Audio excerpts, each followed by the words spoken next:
Како што најавив на почетокот на емисијата, следува вториот дел за кој што ќе зборуваме за RoboMag 2026. Тоа е еден интересен натпревар што се случува на Финки. Во студиото се Илија Мижимаковски, демонстратор на Фейт, и Лука Стефановски, организацијски тим на RoboMag 2026.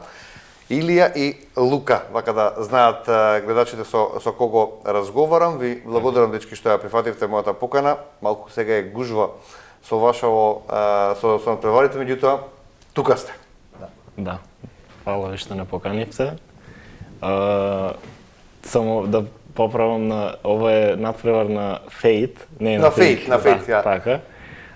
Ние сме како дел од организацијскиот тим тука дојдени и да, многу сме благодарни што не поканивте. Така. Илија? Што можеш да кажеш како уводни зборови сега? Освен како организатор, јас учествувам и како ментор на категорија. Всушност имам своја категорија на надпреварот, која што ја водам, па низ муабетот ќе се запознаеме повеќе за категориите и од она што го имам подготвено, значи станува збор за надпревари по роботика, автоматика, електроника и вештачка интелигенција. Има RoboMag, тоа е се 80 млади иноватори и експерти од земјава и од странство ќе учествуваат, а имаме исто така и RoboMag Junior, каде што се надпреваруваат средношколци. Така? Ајде одиме едно по едно, да видиме што ќе биде. Лука, ќе ни кажеш ти за 80 млади екипи или млади луѓе кои што ќе се представат. Така. Кои се очекувањата, со што се представуваат, какви проекти прават и така натака. Така, значи сите тие 80 учесници се сепак студенти на некои од технолошките факултети во државава што се. Зато кажав јас Финки, кога ќе слушам технолошки факултет, одма ми доаѓа Финки. Поголемиот дел се од Фейт, факултетот за електротехника и информацијски технологии, има и дел од Финки што се, и има дел од машинскиот факултет што се. Добро. Исто така. Тие се борат во 6 категории. Добро. Секој си има како своја тежина, секоја категорија си носи своја тежина.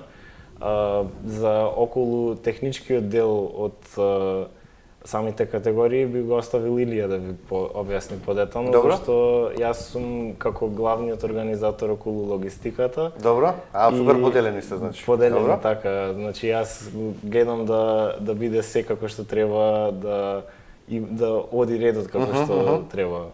Така да, за техничката позадина ќе го оставам Илија. Можам да ви кажам за исто така за средношколците, тоа се исто две категории. Едната категорија е за автономни возила, другата технологија за самата електроника во автономните возила. Јас лично имам учествувано на една од тие категории во 2022. Кога беше средношколец? Да, и тоа реално ми беше причината и зашто се запишав јас на електро. Ми беше како прво видување со покомплексни проблеми. И менторите што се во двете категории, во сите други категории, многу добро може да го оспособат материјалот за да го разбереш ти како средношколец што првпат се среќаваш со покомплицирани проблеми, да го приспособат. Така. Илија, што е со техничкиот дел? Колку се, ако можеме да ги измериме надпреварувачите? Како што кажа Лука, имаме 6 категории. Добро. Годинава со, да речам, старо-нова категорија, сумо, каде што роботи ќе се борат во ринг. И всушност победник е тој што останува внатре во рингот. Исто така имаме Trick Track Trace категорија. Добро. Што се случува таму? Таа категорија всушност робот следи црна линија, треба да заврши круг, но при тоа има и зелени и црвени маркери кои што всушност му кажуваат тука може да одиш, тука не може да одиш. Имаме категорија е фудбал, кој што баш базирана на вештачка интелигенција, каде што имаме агенти, софтверски isprogramирани агенти кои што играат фудбал. Целта на учесниците во таа категорија е да isprogramираат своји агенти и да направат најдобро можна тактика, така што ќе победа на другиот. Имаме VoiceBot Challenge, кој што исто е базиран на вештачка интелигенција, се работи за роботи кои што препознаваат гласовни команди. Добро.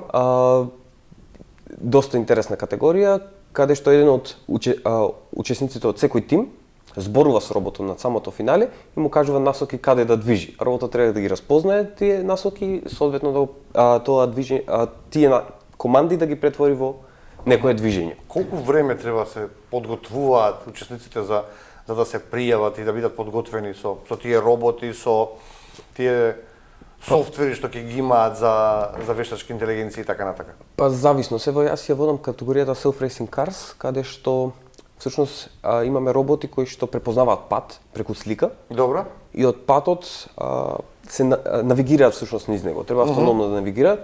Конкретно самата категорија, самата проблематика е доста сложена. Нормално за нас организаторите робот започнува уште од да речем 2-3 месеци уназад, зашто веќе не треба да го оспособиме, како што Лука кажа, целиот тој хардвер. Или започнува со завршување на следниото, например започнува со завршување на овој, така? Да. Всушност ние се спремаме цело време за како да ги прилагодиме категориите, како да го прилагодиме предизвикот на категориите со цел да можат студентите во 5 дена да го сработат овој предизвик и пред се да научат нешто од областа на роботика и вештачка интелигенција. Рековте дека има и од странство, од каде доаѓаат на преводачи? За годинава немаше од странство што се има пријавено, но до прошлата година, секоја година имаше од странство што доаѓа. Затоа и самиот надпревар е концепиран да биде на англиски, со англиски предавања, освен джуниорот што е на македонски. Добро. Зашто тука капацитетот е само средните училишта во нивото на англиски колку е така? Праксата до сега и годинава исто така остана, предавањата продолжија исто на англиски, што значи било кој да дојде нели од страна ако сака да ги слуша тие предавања да може да ги разбере. Мислам дека додека јас учествував, бидејќи ова ми е трет робома каде што организирам, а четврт севкупно со си едно учество. Мислам дека во мојата генерација имаш и од Сараево. Добро. Нови Сад, ако не се лажам. Лани имавме Приштина, факултетот технички. Пред тоа имало и од повеќе земји.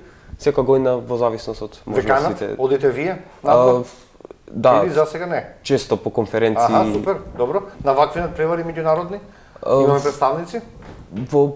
Не сум реално запознаен со кои надпревари постојат, барем тука на Балканов, но доколку има, секогаш добиваме покани за такви надпревари. Како демонстратор сакам да ве прашам, колку предавањата се слични на овие надпревари? Тоа е интересно прашање, бидејќи јас лично секогаш гледам низ моите предавања, односно вежби, да им доловам теоријата во праксата, односно секогаш кога решаваме. Оно што ќе биде поинтересно за студентите, така?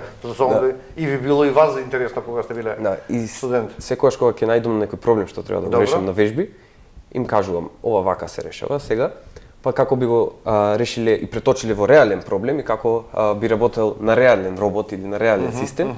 И секогаш гледаме да ги опфатиме и теоретското, но и практичниот дел, со цел нашите студенти во иднина да се спремни за работата на пазарот што ги чека. Јасно.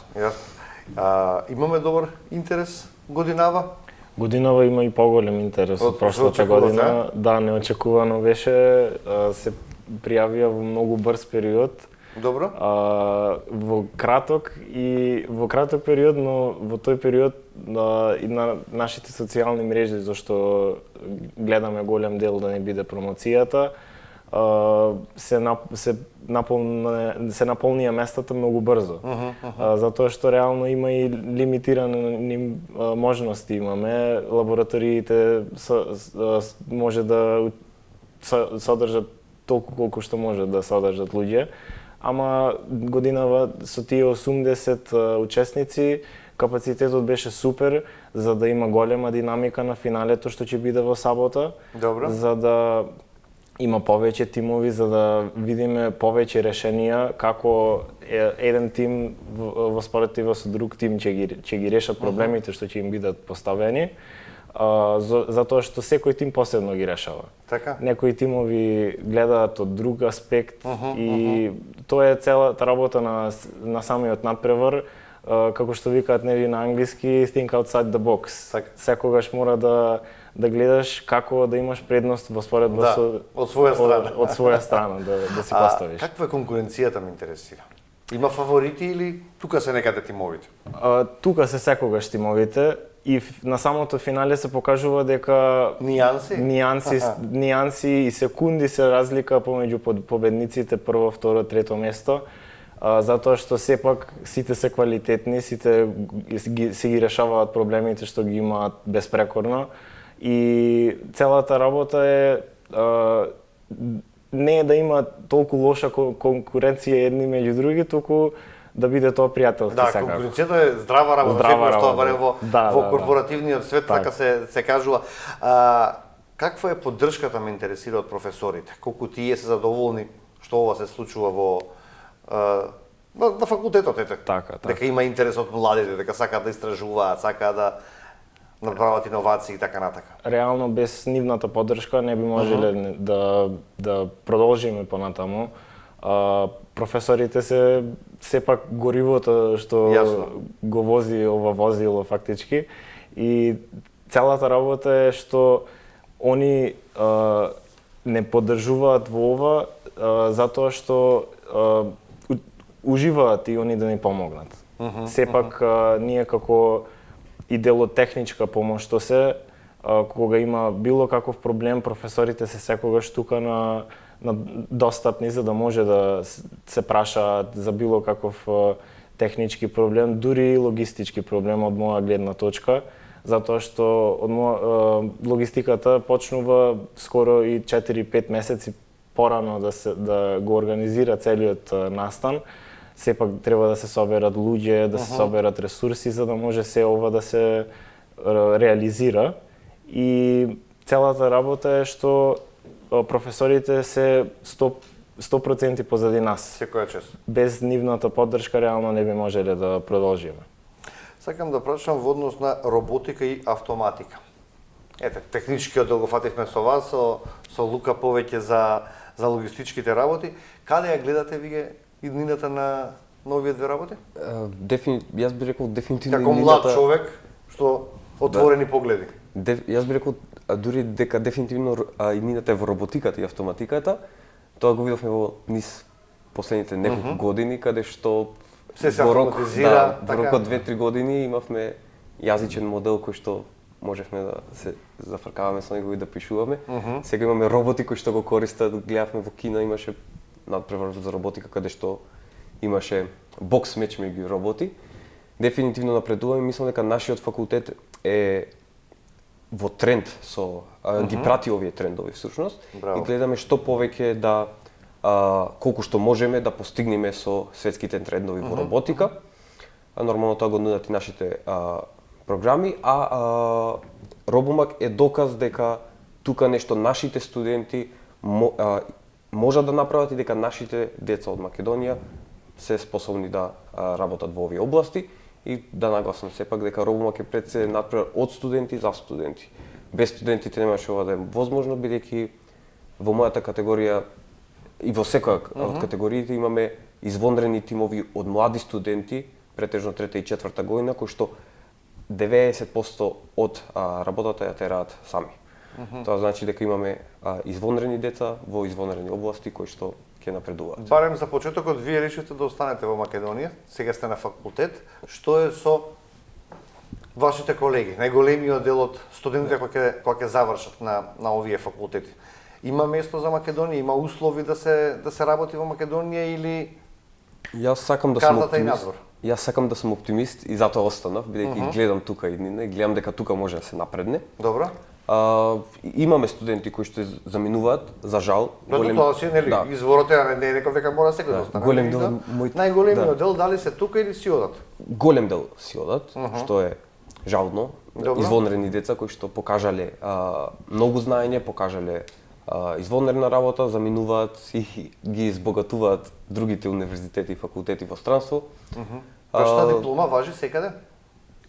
од мое лично искуство и од моите пријатели, пред се и колеги што имам разговарано, никогаш немале проблем за да се запишат на магистерски студии. Имам колеги во Германија, во Британија, во цела Европа, да речем, дури и во Америка, што студираат на магистерски или докторски, со помош на нашата диплома тука. А во однос на работни позиции, интересни има во Македонија за вашите струки? Дефинитивно. Добро платени, добро структурирани. Дефинитивно во последно време има тренд каде што многу често има работа во автоматика, Добро. а сега се пројавува и во роботиката повеќе. И допрва ќе има, бидејќи индустријската автоматика треба да се развива, односно имаме потреба од фабрики, имаме потреба од такви работни места, дури и во науката имаме потреба од млади кадри што ќе доаѓаат, ќе освежуваат всушност со нивното знаење, бидејќи најголем проблем е сега што науката многу брзо се менува. Да. Ни треба млади сили, млади научници кои што ќе донесат нови идеи и слично, и мислам дека барем ево гледајќи мојата генерација што дипломиравме, 90 и нешто проценти од студентите се веќе вработени на добри работни позиции како инженери во фирми, компании, фабрики или како во мојот случај по факултети. Така. Ме интересира за среднистите, за джуниор надпреварот. Што конкретно се случува таму и колку тие се подготвени, со какво знаење влегуваат за да се приклучат на некои од техничките факултети? Така.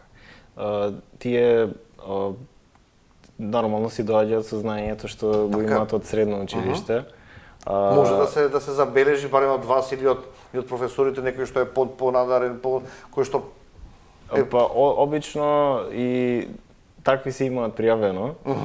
Они го дознаваат самиот надпревар од нивни соученици што биле пример година поголеми од нив, возраст некоја година така или и најчесто доаѓаат нели со тие што се како измеѓу идеја на кој факултет би се запишале.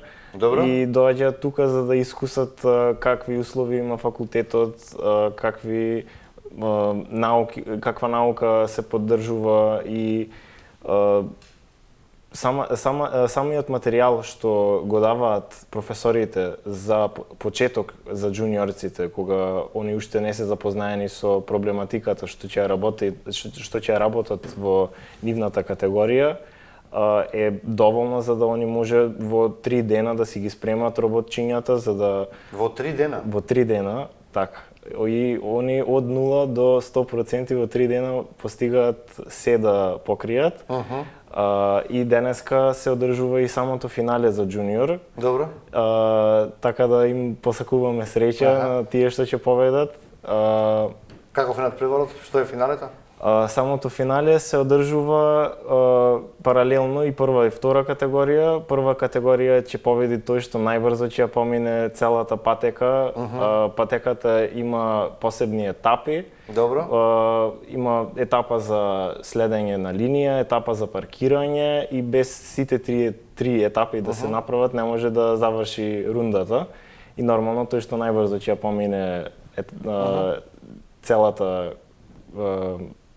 линија, траса, така, ќе биде победник. Само да прекинам секунда, ќе замолам од режијата ако може да ни пуштат фотографии или видеа што имавме подготвено за овој разговор, додека ние разговараме, можеме да видат гледачите за што конкретно зборуваме.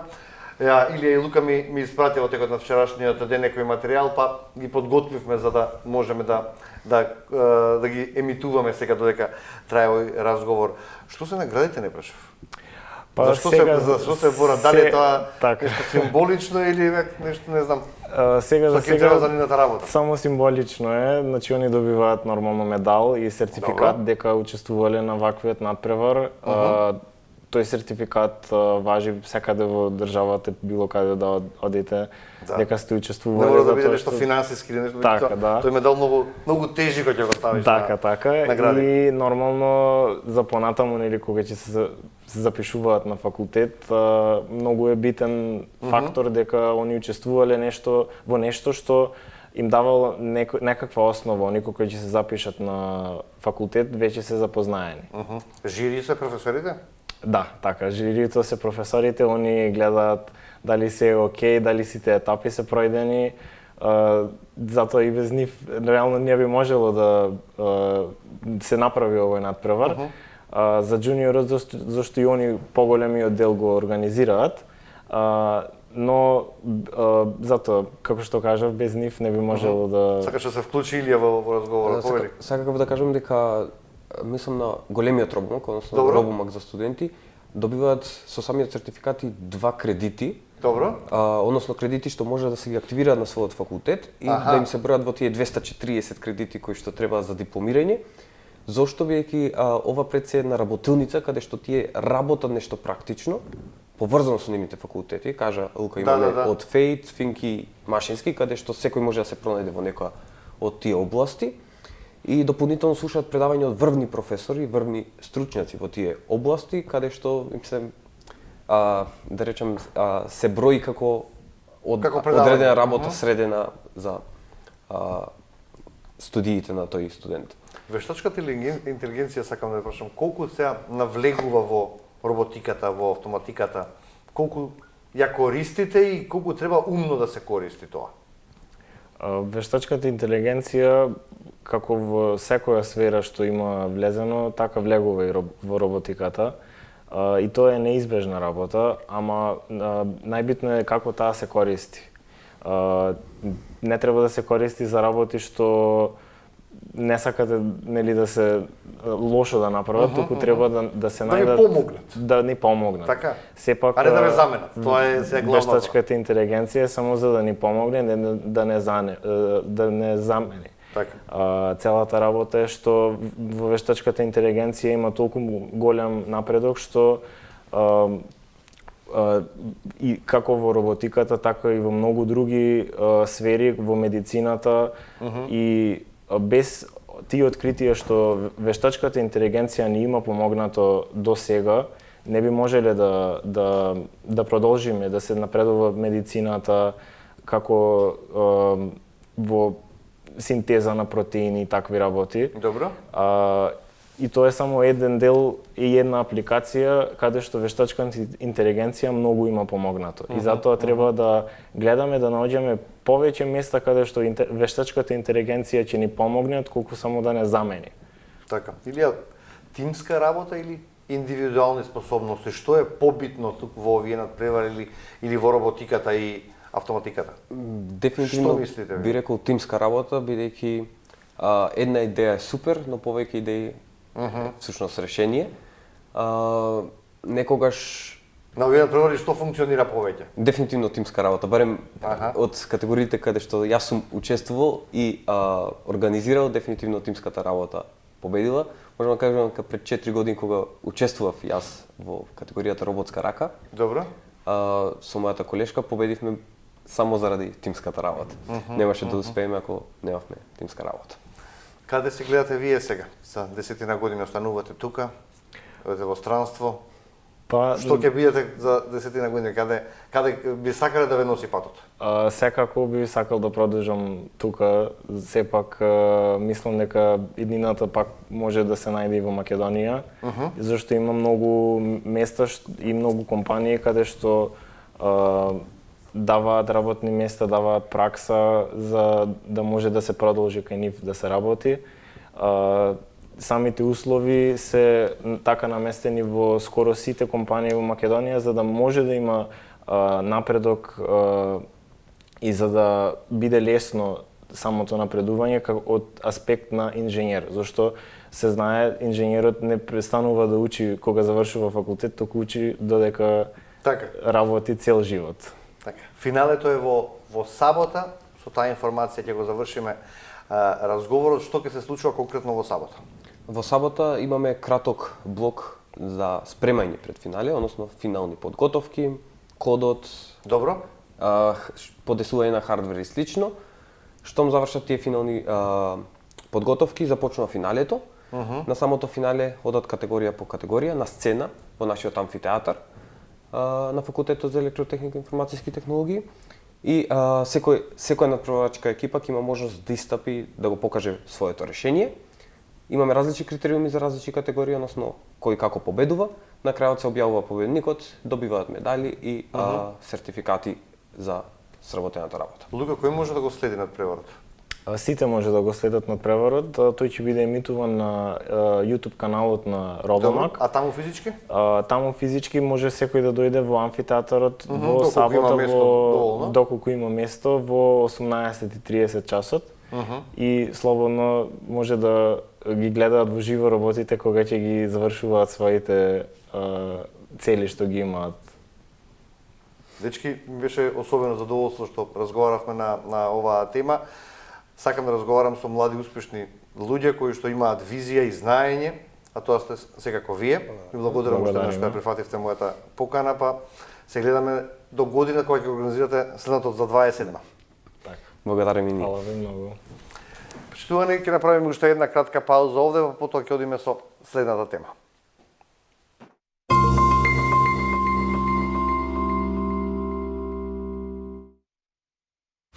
Анализираме настани од политичкото и социјалното живење. Од понеделник до четвртак дебатираме во Анализа 20:45.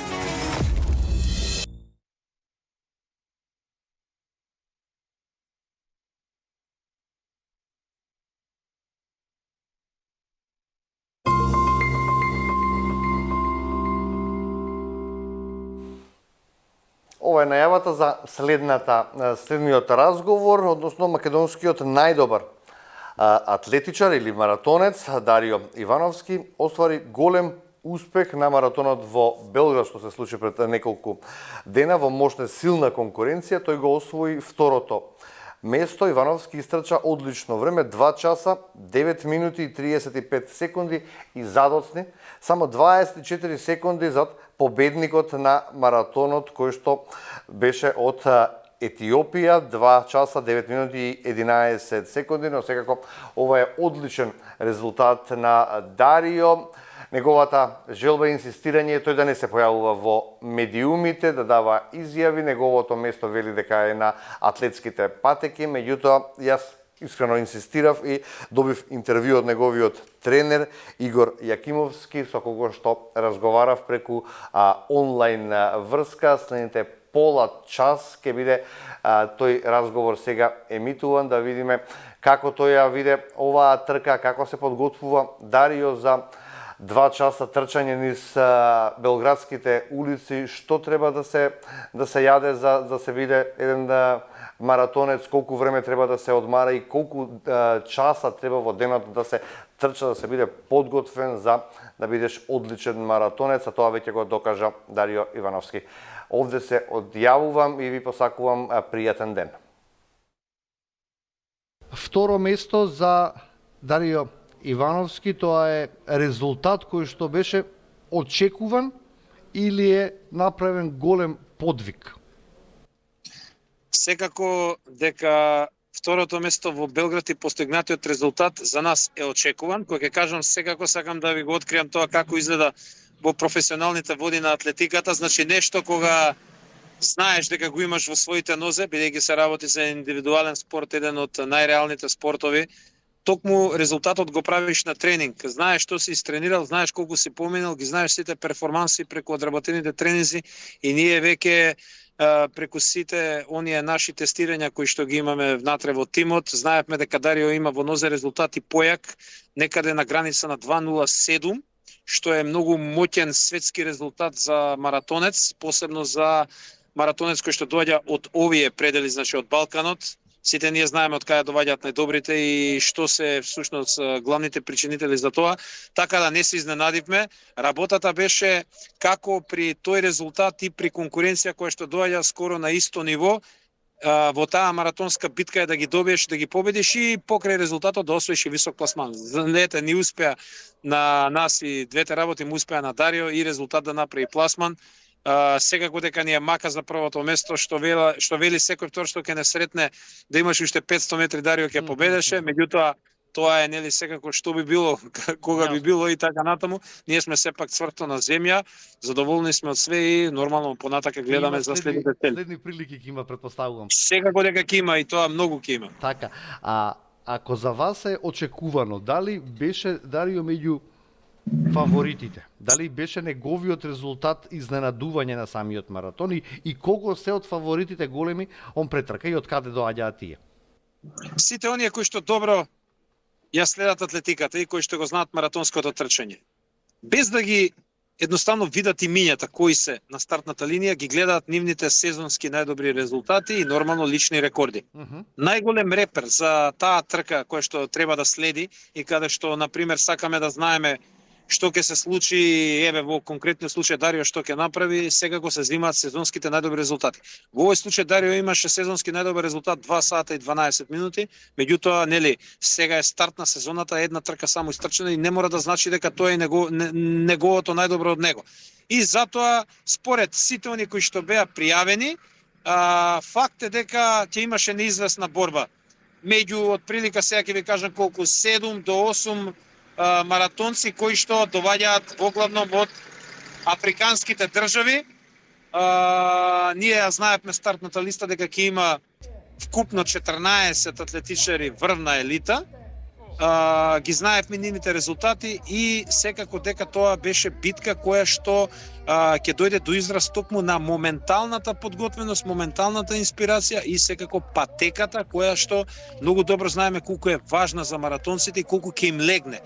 Некој маратонец секако дека е појак на порамна патека, некој е појак каде што има соодветна елевација која што му одговара за нели да покаже во тој момент негова сила, енергија, каде што таа се прави преку посебен тренинг во маратонот и дефинитивно имаше неизвестност и ние ја знаевме таа неизвестност, меѓутоа мислам дека Дарио настапи убедливо со најдобра тактика од сите и сето она што го дискутиравме со него и да биде трпелив и мирен и се, и дека тие ќе тргнат по лов на рекордот на патеката кој што носеше голема финансиска награда и да се бутне рекордот на патеката. Ние знаевме дека дел од нив ќе изгорат малку и дека ние треба да бидеме трпеливи.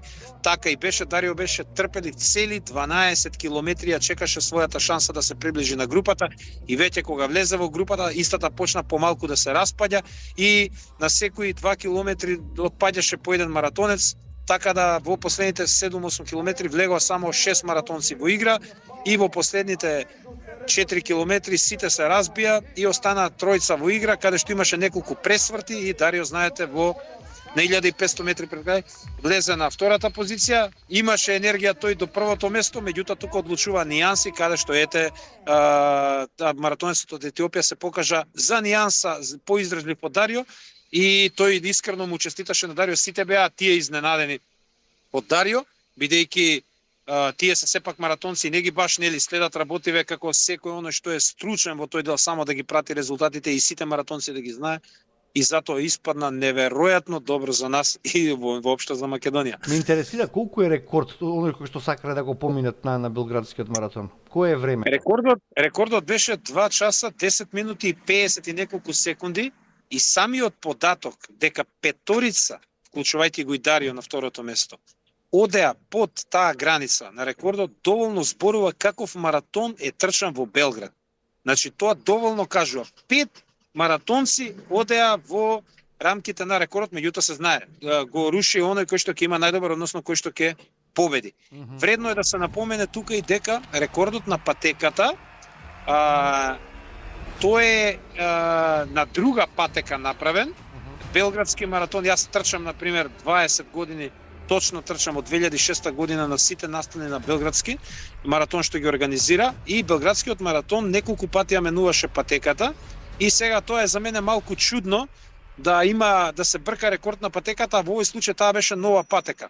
Рекордот на патеката секогаш треба да си биде на истата патека. И доколку има нова патека, тој тркач што ќе си го направи прв рекордот, тој започнува да го држи понатака, меѓутоа организаторот така се одлучи и тоа е голем гест на него, бидејќи едноставно сака да го награди тој што ќе биде најдобар, тоа ние го почитуваме и сите го почитуваат и тоа е голем гест, меѓутоа пак теоретски не е така и треба сепак да се трча на истата патека за да го бутнеш рекордот на патека. Но во ред, ние го прифативме така како што сакаше организаторот, ние многу го цениме организаторот. Тие се луѓе кои што го променија текот на Белградскиот маратон од пред 5 години кога го преземаа нови луѓе и дефинитивно направија многу моќен атлетски настан на Балканот кој што предизвикува големо внимание со оглед на сите оние параметри кои што го даваат квалитетот на маратонот во поглед на број на учесници, во поглед на како е организиран, во поглед на тоа колку награден фонд имаат, кои атлетични редове и нормално какви резултати на крај ќе се постигнат. Може ли малце хронолошки како се одвиваше трката, бидејќи малку знаат тоа, како почна Дарио, како се одвиваше во однос на, не знам. Вака, значи тргна група од 13 маратонци елита, тргна на многу јак пейс кој што беше во рамките на постигнување на резултат 2:06 до 2:07. Тоа беше многу јако темпо во првите 10 километри и сите се држаа во таа група. Дарио имаше 120 метри за останување и тој воопшто не паничеше, си го трчаше неговиот пейс кој што нели беше потребен токму за таа трка. Почна полека да се приближува на првите мерни точки на 10 километри на 16-17 секунди позади групата и очигледно беше преку оние снимки кои што беа од дрон дека тој помалку се приближува, меѓутоа за мене тоа не е репер, репер е контролите кои се даваат на мерните точки каде што јас тоа го следев во живо. И веќе јас најавував на присутните каде што седевме заедно во VIP ложата на Белградски маратон, кои што и не се толку упатени во сето ова, дека Дарио ќе стигне групата од прилика за 10 минути. И така испадна некаде 12-13 км, тоа залепи групата, а групата почна да се распаѓа на 3 дела. И Дарио влезе најпрвин позади втората група, каде што таа се содржеше околу 8-9 маратонци.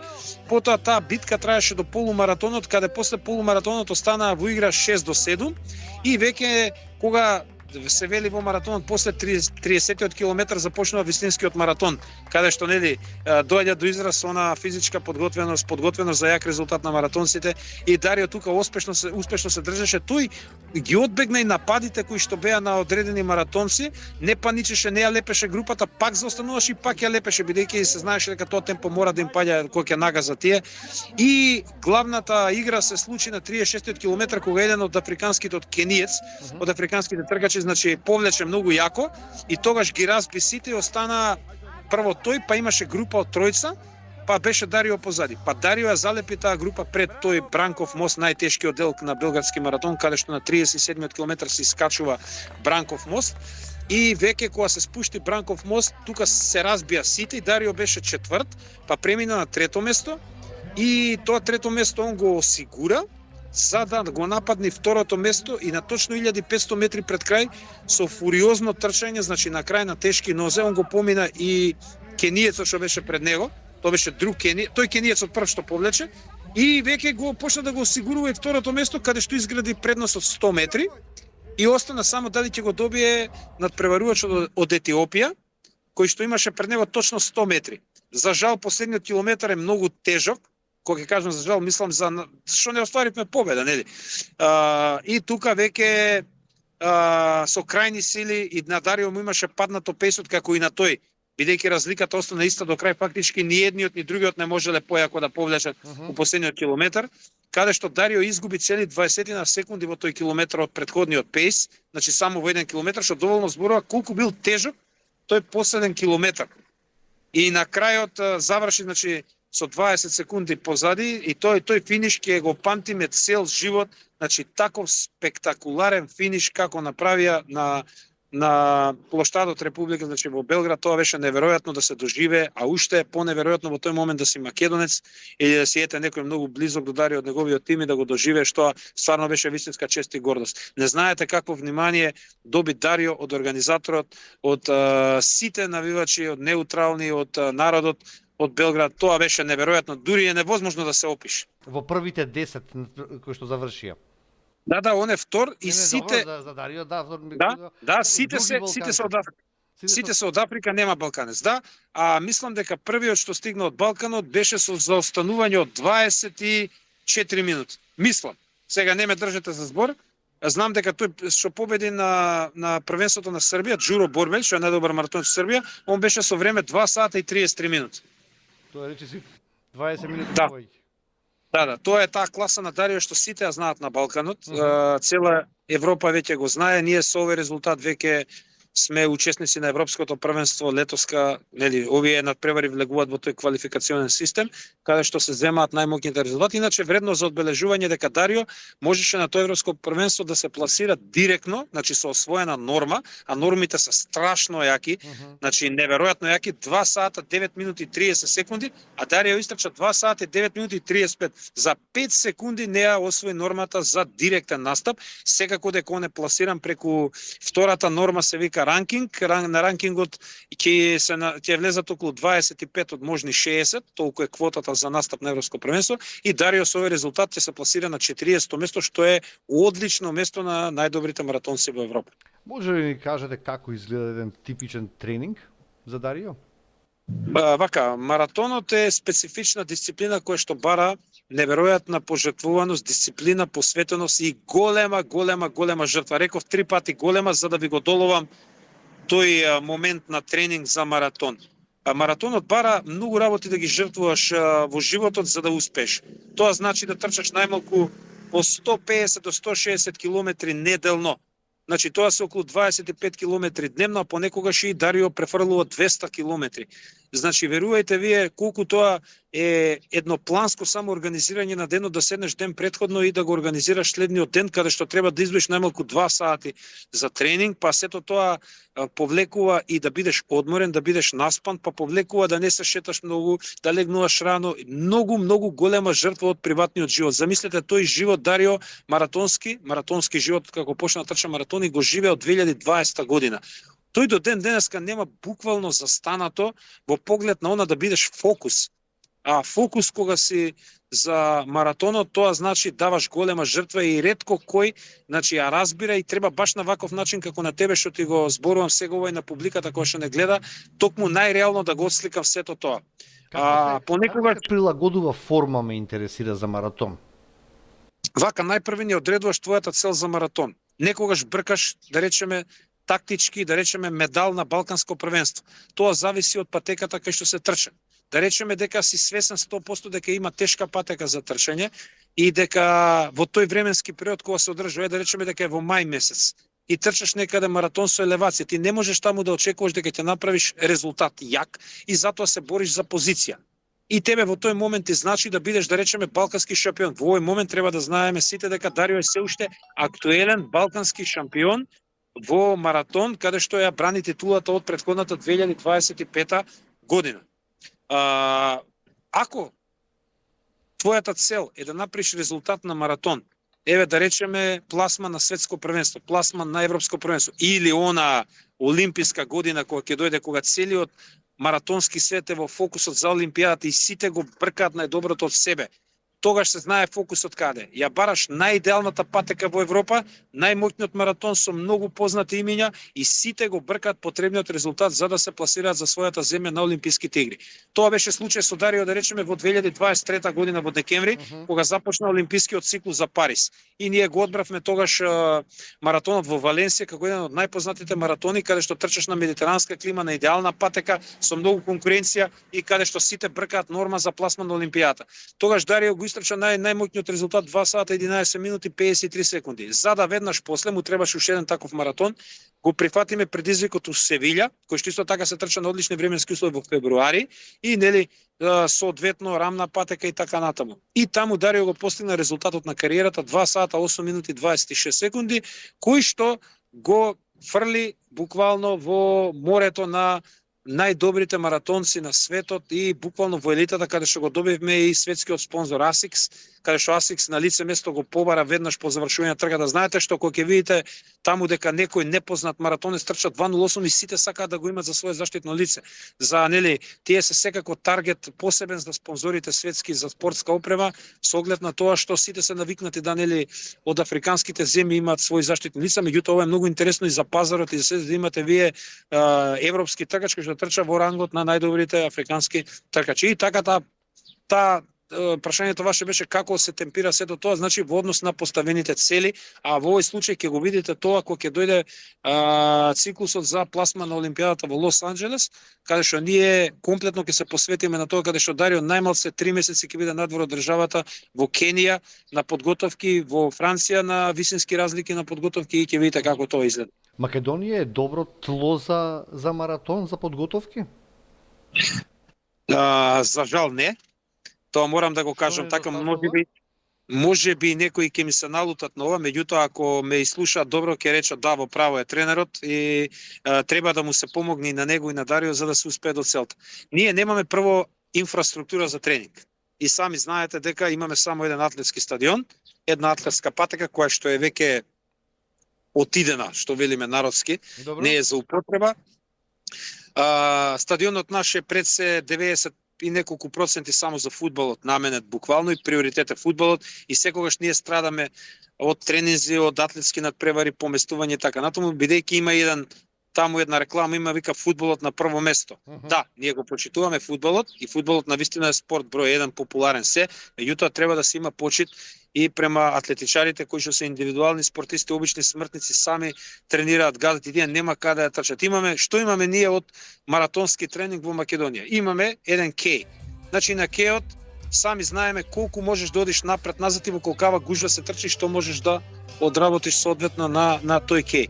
Да не правам уабет за оние последни пишувања и реални ситуации кои што беа со напади на кучиња кои што се реалност и каде што вистинските професионалци не можат 100% се фокусираат на тој тренинг на кеј. Едноставно кејот е за рекреација, не е за професионален тренинг. Тоа морам така да ви го кажам. Што имаме друго? Имаме локални патишта само, кои што ние тука ги користиме во нашата општина или да ви кажам искрено на ризик тренираме. Значи нашето тренирање опфаќа долги километражи и мора да ги користиш локалните патишта. Тука нас секако не знаат, сите знаат кои сме ние, знаат што правиме, знаат да ни дадат подршка, да ни свирнат, да забават со возилата се. Меѓутоа верувате дека тоа го прават 9, ама 10 не го прави, со оглед на тоа што не ја разбира нашата во моментот идеологија што правиме, каде сме, кои сме ние и така натаму и може да се случи и не мора да биде тоа нешто и намерно или не знам што, меѓутоа можете секакви ситуации има во сообраќајот каде што ќе се поврзат сите карти и може да се случи инцидент и се случувало, меѓутоа не со последици. Во Охрид да отидеш да тренираш, некој одма ќе каже да, идеално, меѓутоа таму немаш правци. Значи ти треба да излезеш на локалниот пат на кај Свети Наум и знаете колку е тесно и така. А ако тренираш ке Куба Либре во тој круг тука, тоа не е веќе професионален тренинг, тоа е веќе аматерски тренинг и тука веќе не можеш да задоволиш она што е потребно за маратонецот. Патеката на Билјанин извори, таа атлетската, таа е за пократки патеки, не е за маратон. Меѓутоа ако се одлучиш и таму да тренираш, таа патека е многу повеќе дотраена од нашиот стадион и таа веќе можеш само да ги уништиш листовите доколку таму тренираш, со оглед на тоа што е многу тврда и не е прилагодлива за еден атлетичар да може да го одработи она што му е поставено од тренерот.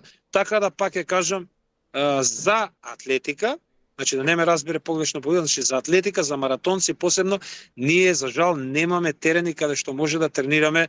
Еве кај што оди Дарио во Франција, во Фонт Ромеу на висински разлики на 1750 метри, таму имате огромни значи простори каде што имате едно езеро, кај што се врти околу него, кај што имате еден куп патеки за трчање, каде што сте обезбедени од сообраќај од се, тоа е така направено како тренинг камп и таму доаѓаат сите ширум светот што се најдобри атлетичари и таму тренираат, што остануваат по месец, 2, 3 и тренираат таму. Со сите, значи ресурси. Сакам да ве прашам, каква е вашата комуникација додека Дарио е на терен, додека трча? Дали сте поврзани на слушалки или не? Не, тоа не е професионално, не. Не. Професионално. Тогаш сакам да ве прашам, какви специфични техники имате за мотивација како тренер? Дали користите некакви техники? Знаете што, во атлетиката е многу важно вашиот спортист, атлетичар да е мотивиран. Ќе го започнам ова да ви го образложувам на следниот начин. Дарио беше спортист до 2015 во друг спорт и тоа доста успешен во боречки спортови. Успеав да го убедам да го остави тој спорт да дојде овој со моја соодветна мотивација. Како сум ја правил јас таа мотивација, само јас знам. Значи, замислете да ги убедиш неговите родители додека он е малолетен, да го убедиш него и едноставно да му кажеш дека тој може преку овој спорт да стане име и презиме и да успее на секое поле во животот. Добро. И сега ќе бидеме реални. И да заработи, и да биде име и презиме и да има иднина преку секое, значи, она животно поле. Така да, јас успеав како негов ментор тогаш, како тренер, како човек кој што му беше се, да во тие критични моменти на негово донесување на животна одлука со кој спорт да продолжи, да го убедам и да му дадам до знаење да изгради самодоверба дека треба да ми верува во тој процес мој и дека јас него ќе го направам врвна елита, бидејќи верува во него. Откако тој почна да го работи тоа што требаше да го работи и да станува професионален атлетичар, веќе во првата година од тренирањето, јас сватив дека само треба помалку да работам на таа мотивација, не помногу, бидејќи на почетокот ми требаше многу. Со изминувањето на годините, кога он почна да ги руши рекорди, се мене ми остана понатака да го мотивирам на некој друг левел, каде што он ќе се чувствува сигурен во животот, за да може многу години да се чувствува сигурен и да изгради некоја сигурност за животот, бидејќи сами знаете која жртва дават спортистите, тие воопшто се невработени цело време, значи целиот живот го посветуваат на ова. Тие се нашиот национален интерес, постигнуваат резултати за народот, за татковината, за се. И некојаш кога ќе престане со овој спорт, тој треба да е сигурен како ќе продолжи понатака во животот.